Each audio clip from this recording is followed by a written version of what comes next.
Good afternoon, everyone. As we are continuing with the wrist and hand complex व्यायाम gains, today we will talk about the interphalangeal joint. Yesterday I already told you that this is a proximal interphalangeal joint, and this one is known as the distal interphalangeal joints.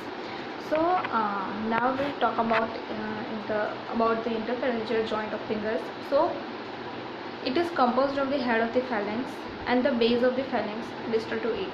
Means each proximal and distal interphalangeal joint, which is composed of the uh, head of the phalanx as well as the base of the phalanx. Each proximal and distal interphalangeal joint, which is made up of the head and the base of the phalanx.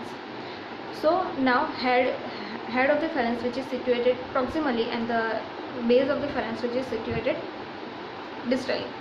So it is also a true synovial joint.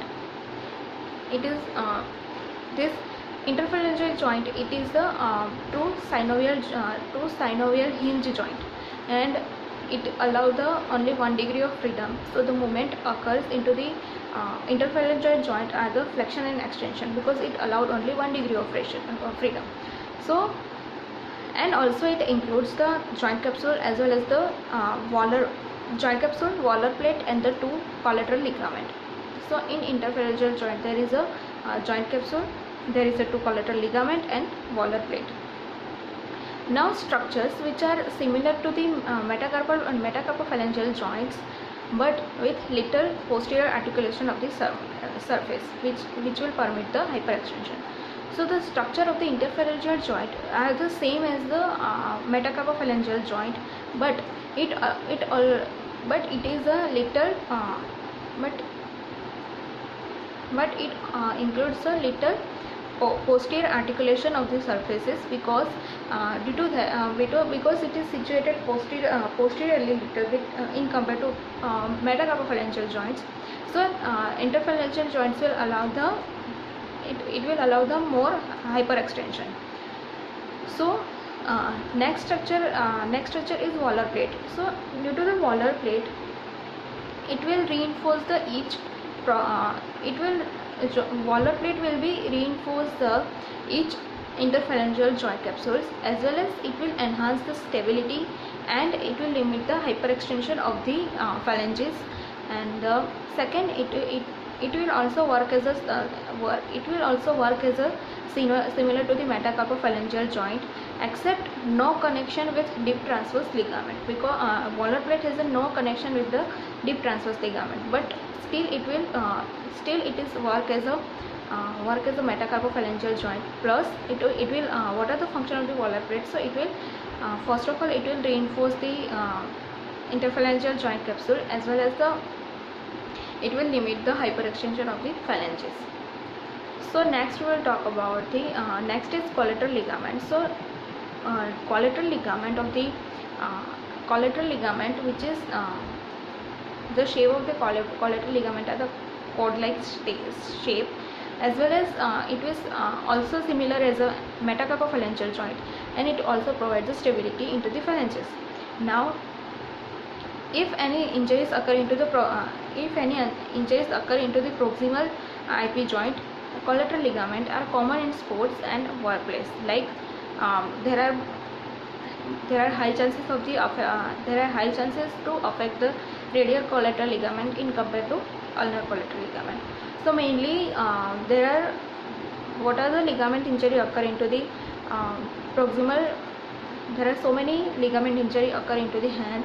So basically into the phalanx there is a high chances of there are more prevalence of the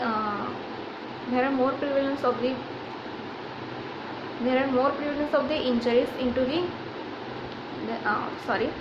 there are more prevalence of the injuries regarding to the proximal interphalangeal joints ligament injury, and it is mainly occur during any sports or any workplace.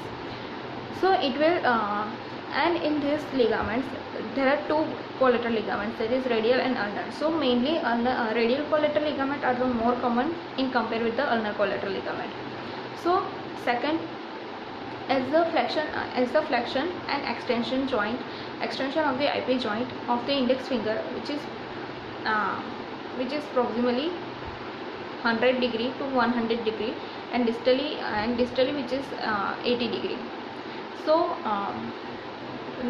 normal range of the flexion and extension of the interphalangeal joints are the it is also vary into the finger to finger.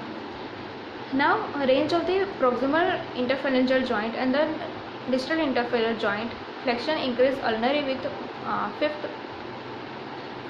proximal interphalangeal joint and distal interphalangeal joint having the flexion range of the 135 and 90 degree respectively.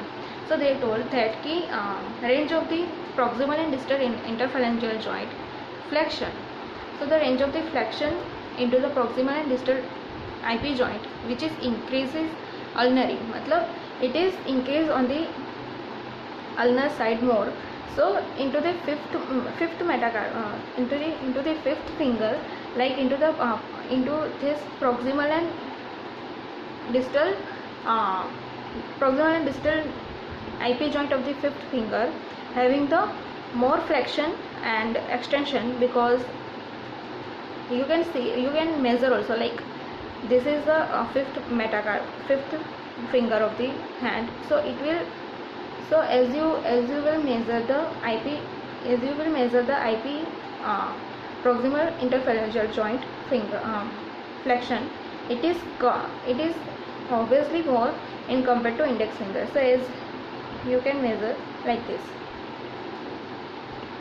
So this is the flexion of the PIP joint into the, this one is the index finger and this one into the little finger.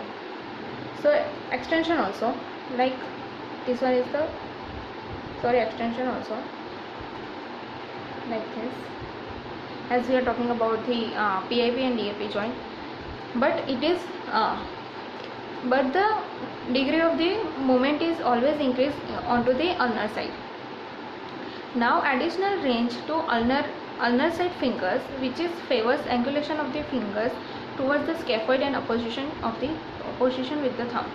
So what are the additional range or what are the additional movements that has been occur into the ulnar side fingers? So it is mainly opposition towards the thumb, like opposition movement can be done towards the thumb, and it can also affect the angulation of the fingers towards the scaphoid and the thumb.